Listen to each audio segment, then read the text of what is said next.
બંધારણે આપણને સૌને મતનો અધિકાર આપ્યો છે. એક વ્યક્તિ એક વોટ એ આખા દેશના લોકોને સમાનતાનો અધિકાર પણ આપે છે અને સાથે સાથે આ દેશની લોકશાહી વ્યવસ્થાના રક્ષણ માટેની જવાબદારી પણ આપે છે.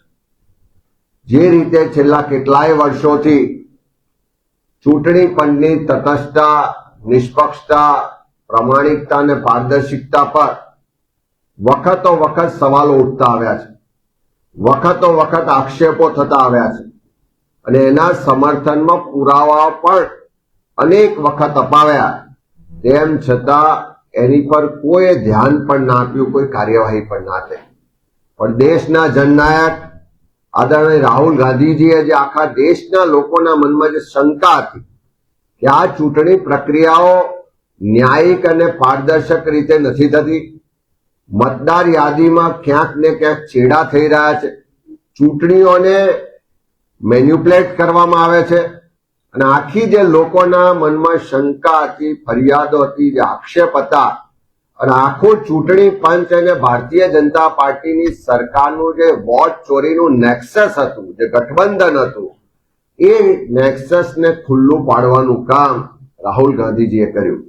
આપણે બધા જાણીએ છીએ કે 7 ઓગસ્ટ 2025 રોજ જ્યારે રાહુલજીએ પહેલી વખત પ્રેસ કોન્ફરન્સ કરી અને કર્ણાટકમાં જે રીતે વોટ ચોરી થઈ રહી છે એના પુરાવા, તથ્યો સહિતની માહિતી આ દેશને દુનિયા સમક્ષ મૂકવામાં આવી ત્યારે ચૂંટણી પંચે એના પર કાર્યવાહી કરવાની વાત કરવી જોઈતી હતી. ચૂંટણી પંચે એની સાચી હકીકતો આપવાની જરૂરિયાત હતી, પણ ચૂંટણી પંચ ચૂપ હતું. એ રાહુલ ગાંધીજી પાસે માહિતી જોઈતી હોય તો એફિડેવિટ આપો એવી વાત કરતું હતું અને બીજી બાજુ ચોરી પકડી ગઈ હોય એમ, આખું કૌભાંડ ખુલ્લું પડી ગયું હોય એમ ભારતીય જનતા પાર્ટીનો એક એક નેતા ચારે તરફથી બૂમરેંગ કરીને ભાષણો કરતા હતા, આક્ષેપો કરતા હતા. એ જ રીતે જ્યારે આખા દેશના લોકોએ વાતને સમર્થન આપ્યું કે આવા વોટ ચોરી થઈ રહી છે, ચૂંટણી પંચ પર અમને વિશ્વાસ નથી, ત્યારે બીજી પ્રેસ કોન્ફરન્સ 5 નવેમ્બર 2025 રોજ યોજાઈ અને જે હાઇડ્રોજન બોમ્બ કહેવાય એવો હાઇડ્રોજન બોમ્બ હરિયાણાની મતદાર યાદી બાબતે ફૂટ્યો અને આપણે બધાએ જોયું કે વિદેશ બ્રાઝિલની કોઈ એક્ટ્રેસના હરિયાણાની મતદાર યાદીમાં ફોટા સાથે 1 વખત 2 વખત નહીં 22 વખત નામ નોંધાયેલા આપણે બધાએ જોયા અને હજારોની સંખ્યામાં ખોટા મતદારો હોવાનું એ હાઇડ્રોજન બોમ્બ રૂપી પ્રેસ કોન્ફરન્સમાં આખી દેશને દુનિયાએ જોયું. તેમ છતાં ચૂંટણી પંચ ચૂપ છે, તેમ છતાં સરકાર એનો બચાવ કરે છે. ત્યારે લોકશાહી બચાવવાની, લોકોના બંધારણીય હકોને બચાવવાની આ લડાઈમાં આખા દેશના લોકો ધીમે ધીમે જોડાયા. ગુજરાતમાં પણ તમે બધાએ જોયું છે કે જે રીતે આ વોટ ચોરી થઈ છે એને ખુલ્લી પાડવા માટે પ્રદેશ કોંગ્રેસ સમિતિની ટીમે એના પર કામ કર્યું. તો મને આ યાદ દેવડાવવું પડે કે 30 ઓગસ્ટ 2025 રોજ આ જ પ્રદેશ કોંગ્રેસ સમિતિ ખાતે જે પ્રેસ કોન્ફરન્સ કરીને પુરાવા આપ્યા કે નવસારી લોકસભા બેઠક કે જ્યાંથી સાંસદ આજે કેન્દ્રીય મંત્રી CR પાટીલ છે, એમના મતક્ષેત્રમાં 84 વિધાનસભા વિસ્તારને અમે સેમ્પલ તરીકે લીધું. જે 84 વિધાનસભા વિસ્તારમાં કુલ 6,09,000 કુલ મતદારો છે, એ પૈકી 2,40,000 મતદારોની ચકાસણી કરી, એટલે કે 40% મતદારોની ચકાસણી કરી તો એમાં 12% જેટલા મતદારો ખોટા, ડુપ્લિકેટ, શંકાસ્પદ હોવાનું બહાર આવ્યું. અને એ દિવસે અમે પ્રેસ કોન્ફરન્સમાં કીધું હતું કે ગુજરાતમાં પણ મોટા પ્રમાણમાં મતદાર યાદીઓમાં ખોટા મતદારો છે, શંકાસ્પદ મતદારો છે અને મોટા પ્રમાણમાં વોટ ચોરી થઈ. એ દિવસે અમે કીધું હતું કે જો આ નવસારી લોકસભાની 84 વિધાનસભામાં 12% મતદારો ખોટા પકડાયા, એ રેશિયો મુજબ ગણીએ તો ગુજરાતમાં 60 લાખ કરતા વધારે મતદારો ખોટા છે. ત્યારે ભારતીય જનતા પાર્ટીના લોકો એમ કહેતા હતા કે આ તો ખોટા આક્ષેપો કરે છે. ચૂંટણી પંચ એમ કહેતું હતું કે આના પુરાવા આપો અને જે અમે કીધું હતું એ જ આજે SIR ની પ્રક્રિયા આજે પૂર્ણ, પેલા ફોર્મ સ્વીકારવાની તારીખ આજે પૂર્ણ થવા જાય છે. એ દિવસના જે આંકડા છે એની સરખામણી કરીએ તો એ અમારી જે વાત હતી એના કરતા પણ વધારે વોટ ચોરી થઈ હોવાનું આજે ચૂંટણી પંચ પોતે સ્વીકારી રહી છે. આપણે ગુજરાતમાં જે રીતે SI ની પ્રક્રિયા શરૂ થઈ, 4 નવેમ્બર 2025 ગુજરાતમાં ફોર્મ સ્વીકારવાની શરૂઆત થઈ. 2002 ની મતદાર યાદીને બેઝ ગણવામાં આવ્યો અને એના આધારિત જે લોકો પાસે ફોર્મ પહોંચાડવામાં આવે BLO દ્વારા. આપણે બધાએ જોયું કે ગુજરાતમાં કોઈ પણ જાતની પૂર્વ તૈયારી વગર, પૂરતી તાલીમ વગર BLO ને જે આ કામગીરી સોંપવામાં આવી અને ત્યાર પછી એની પર જે રાજકીય એજન્ડાઓ માટે દબાણ કરવામાં આવ્યું, જે માનસિક ત્રાસ આપવામાં આવ્યો, એના કારણે દુઃખ સાથે કહેવું પડે કે ગુજરાતમાં લગભગ 8 જેટલા BLO ના મોત થયા અને એક BLO એ તો આત્મહત્યા કરવી પડીને સુસાઇડ નોટમાં લખ્યું કે આ માનસિક ત્રાસ હું સહન કરી શકતો નથી ને એના કારણે મારી જિંદગી ટૂંકાવું છે.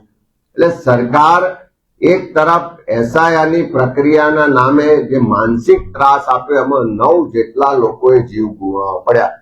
સાથે સાથે આજે 11 ડિસેમ્બરના આંકડા ઇલેક્શન કમિશન ઓફ ઇન્ડિયા દ્વારા જે પ્રસિદ્ધ કરવામાં આવ્યા છે એ આંકડા જોઈએ તો અત્યારે જે કુલ ગુજરાતમાં 5,08,43,436 કુલ મતદારો પૈકી 14.61% ફોર્મ આજે પરત મળ્યા નથી. અને આ જે આંકડો જોઈએ તો 5,08,00,000 મતદારોમાંથી 74 લાખ મતદારોના ફોર્મ આજે ચૂંટણી પંચ પાસે પાછા આવ્યા નથી.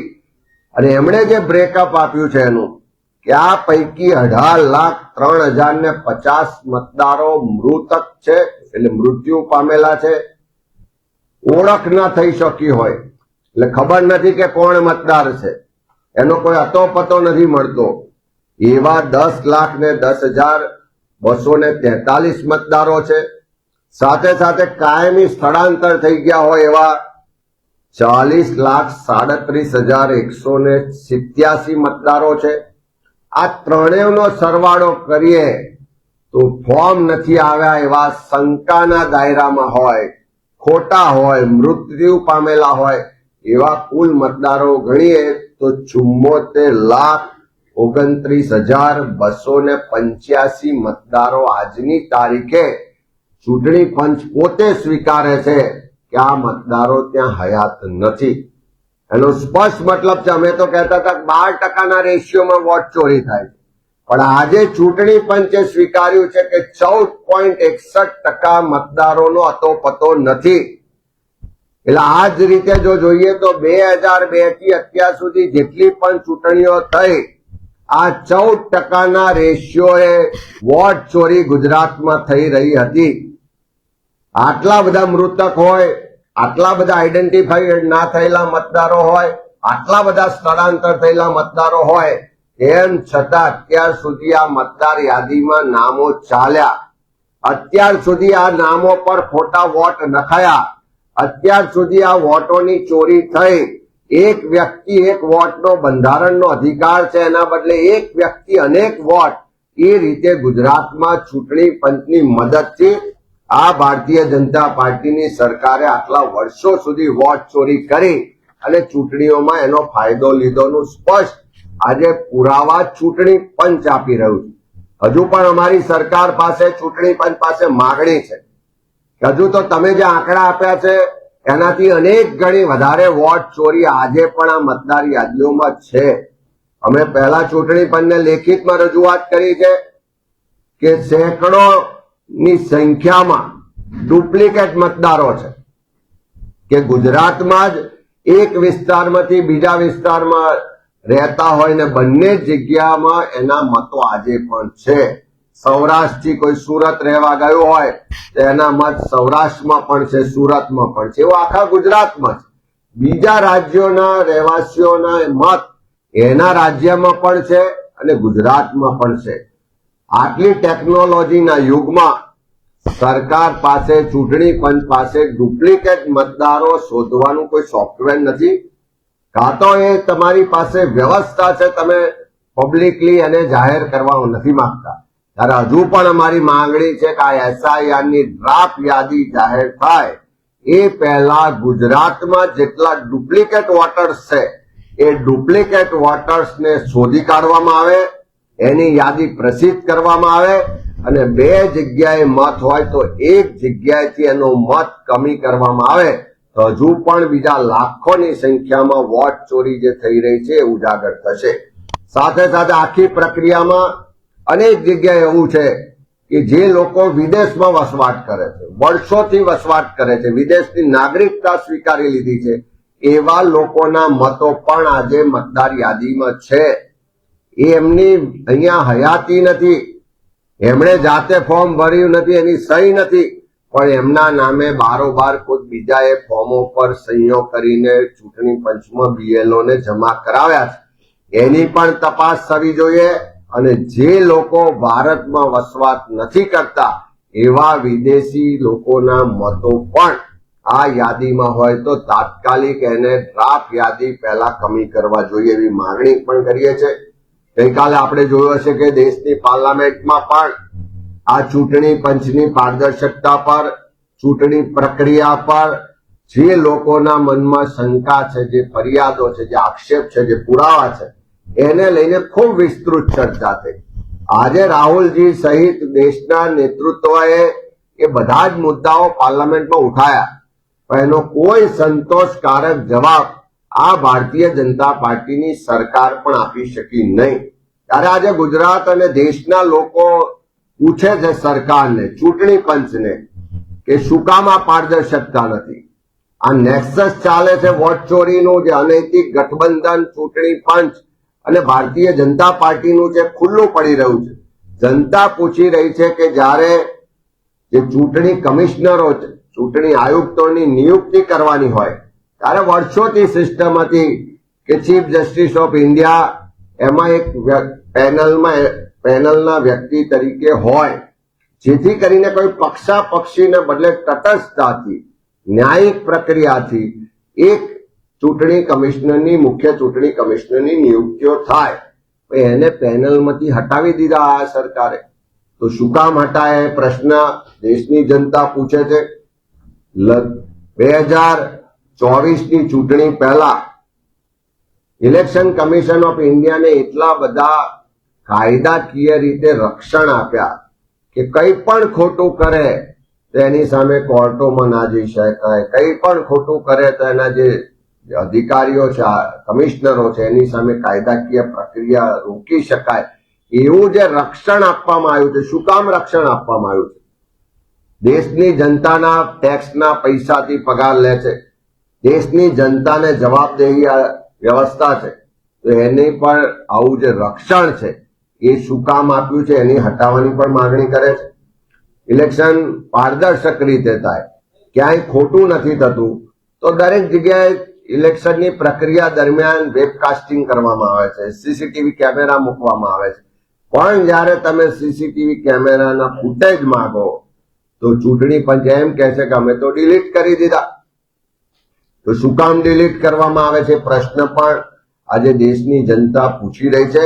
ત્યારે આખા ચૂંટણી પ્રક્રિયાને, મતદાર યાદીને, ઇલેક્શન કમિશન ઓફ ઇન્ડિયાને વોટ ચોરીનું એક માધ્યમ બનાવી અને ચૂંટણીઓ જીતવામાં આ સરકાર અત્યારે જે મહારત હાસિલ કરી છે એની સામે લોકો જાગૃત થઈ ગયા છે.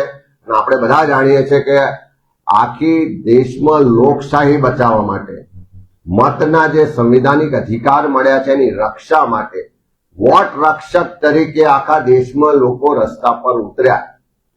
વોટ ચોર ગદ્દી છોડ એક નારો એવો બુલંદ થયો કે સડકથી લઈને સંસદ સુધી એ નારો બધા જ લોકોએ બુલંદ કર્યો. અને એના જ અનુસંધાને ભારતીય રાષ્ટ્રીય કોંગ્રેસ પક્ષ દ્વારા એક જાગૃતતા અને લોકોને આ મૂવમેન્ટમાં જોડવાના અભિયાન સાથે સિગ્નેચર ઝુંબેશની શરૂઆત થઈ. વોટ ચોર ગદ્દી ચોર સહી ઝુંબેશની શરૂઆત થઈ. ગુજરાતમાં પણ પ્રદેશ કોંગ્રેસ સમિતિના માધ્યમથી અમારા એક કાર્યકરો લોકો વચ્ચે ગયા લોકોને આ વાતથી માહિતગાર કર્યા, લોકોના અભિપ્રાય લીધા અને સહી ઝુંબેશમાં જોડ્યા. તો 10 લાખ કરતા વધારે લોકોએ ગુજરાતમાંથી પણ આ સહી ઝુંબેશમાં જોડાઈને સહીઓ કરીને આ વોટ ચોરીના નેક્સસને ખુલ્લું પાડવા માટેના અભિયાનને સમર્થન આપ્યું છે.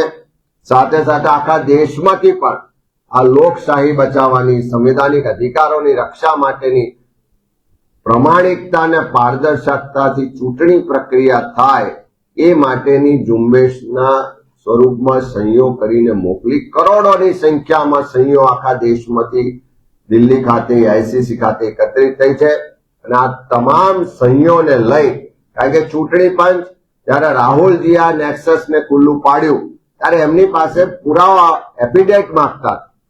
હવે દેશમાંથી કરોડો લોકોએ સહીઓ કરીને ચૂંટણી પંચ પાસે માંગણી કરી છે કે તમે આ જે નેક્સસ ચાલે છે એ બાબતની હકીકતો રજૂ કરો, લોકોની જે ફરિયાદ છે, પુરાવા છે, જે પ્રશ્નો છે એનો જવાબ આપો. અને એ સહીઓ આખા દેશમાંથી એકત્રિત કરીને ચૂંટણી પંચને પહોંચાડવા માટેનો કાર્યક્રમ, એટલે કે વોટ ચોર ગદ્દી છોડ મહારેલી 14મી ડિસેમ્બર રવિવારના રોજ બપોરે 1 કલાકે દિલ્હી રામલીલા મેદાન ખાતે થવા જઈ રહી છે. આખા દેશમાંથી, ગુજરાતમાંથી, બધી જ જગ્યાએથી જે સહીઓ કરીને લોકોએ સમર્થન આપ્યું છે એવા લાખો લોકો આ વોટ ચોર ગદ્દી છોડ મહારેલીમાં 14મી ડિસેમ્બરે દિલ્હી ખાતે એકત્રિત થઈ રહ્યા છે. અમારું રાષ્ટ્રીય નેતૃત્વ, અમારા પક્ષના પ્રમુખ આદરણીય ખરગે સાહેબ, જનનાયક, વિપક્ષના નેતા અને જેમણે આ વોટ ચોરીના નેક્સસને આ ખુલ્લું પાડ્યું છે અને લોકોમાં જાગૃતિ લાવે છે એવા રાહુલ ગાંધીજી, અમારા કેસી વેણુગોપાલજી ને બધા જ કોંગ્રેસના વરિષ્ઠ નેતૃત્વની ઉપસ્થિતિમાં આ મહારેલી દિલ્હી ખાતે યોજાવા જઈ રહ્યા છે. ત્યારે અમે આપ સૌને પણ આહ્વાન કરીએ છીએ, વિનંતી કરીએ છીએ, આમંત્રિત કરીએ છીએ કે આવો સૌ સાથે મળી આ મહારેલીમાં જોડાઈએ અને સાથે સાથે જે દેશના લોકોના વોટના સંવિધાનિક અધિકારની ચોરી થઈ રહી છે, એક વ્યક્તિ એક વોટનો જે અધિકાર સિદ્ધાંત છે એને ખતમ કરવાની સાજિશ થઈ રહી છે, જે નેક્સસ છે એની સામેની લડાઈમાં જોડાવા માટે અને સમર્થન કરવા માટે આ મહારેલીમાં 14 તારીખે બપોરે 1 કલાકે રામલીલા મેદાન દિલ્હી ખાતે બધા જ આવો એવું આમંત્રણ આપીએ છીએ, વિનંતી કરીએ છીએ.